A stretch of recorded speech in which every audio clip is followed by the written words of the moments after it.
मुजफ्फरनगर से एक हैरान करने वाला मामला सामने आया है, जहां एक साधु पिछले कई वर्षों से अपनी ही खरीदी हुई जमीन का कब्जा पाने के लिए दर दर भटक रहा है। मामला जनपद के ग्राम शुक्रताल खादर का बताया जा रहा है। पीड़ित योगी सुरेशानंद, जो लाल बाबा जी के शिष्य हैं, का कहना है कि उन्होंने कई साल पहले बिशंबर पुत्र कबूल से करीब 7.5 बीघा कृषि भूमि का बैनामा कराया था। बैनामा होने के बावजूद आज तक उन्हें जमीन पर कब्जा नहीं मिल पाया। इस बीच विक्रेता बिशंबर की मौत हो चुकी है और अब उनके पुत्र विक्रम और सतपाल के नाम खतौनी में दर्ज हैं। पीड़ित साधु का आरोप है कि प्रशासन की लापरवाही के चलते न तो खतौनी में उनका नाम दर्ज किया गया और न ही उन्हें मौके पर जमीन का कब्जा दिलाया गया। साधु का कहना है कि जिस जमीन पर आश्रम बनना था उसकी हालत बेहद खराब है। टूटी दीवारें, गिरती छत और जर्जर हालात आश्रम की दुर्दशा बयां कर रहे हैं।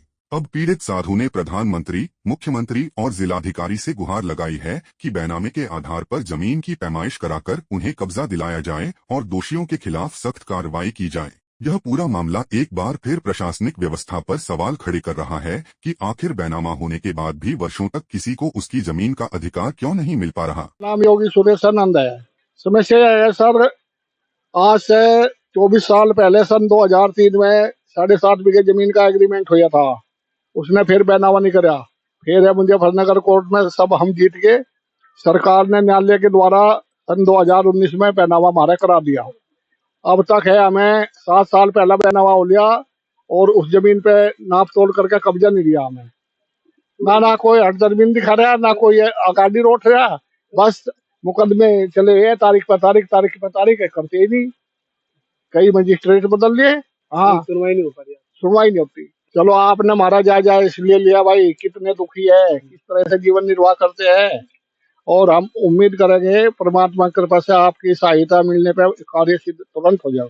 और आपसे यही आशा उम्मीद करता हूँ इस खबर को ऐसे चलाए ताकि हमारे योगी सरकार तक ये जान चाहिए। इस शुक्रताल में खद्दर है लास्ट में जाकर, और बिहारीगढ़ एक गांव पड़ता है आगे। उससे पहले इन आश्रम में आपने देख लिया इन आश्रम की क्या स्थिति है।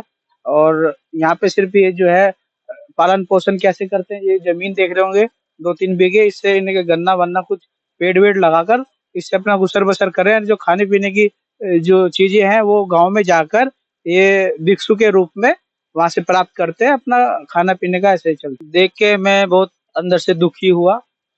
देखिए जैसे हमारे संत है, और आप देख सकते हैं हिंदू लोग भी भारत में रहते हैं, और क्या स्थिति हमारे महाराज जी की है। अगर इन्होंने घर परिवार सब त्याग दिया धर्म के खातिर, तो इनको सहयोग करना चाहिए। अपने हिंदू भाइयों से यही निवेदन करता हूँ, महाराज जी का सहयोग करें, बढ़ चढ़ कर हिस्सा लें और इनके आश्रम को ऐसा बनाए, पवित्र बनाए, अच्छा बनाए, साफ सुथरा बनाए। यही आशा उम्मीद करता हूँ ताकि 2 आदमी आकर यहाँ बैठ सके और आश्रम पर अपने भगवान की आराधना कर सके।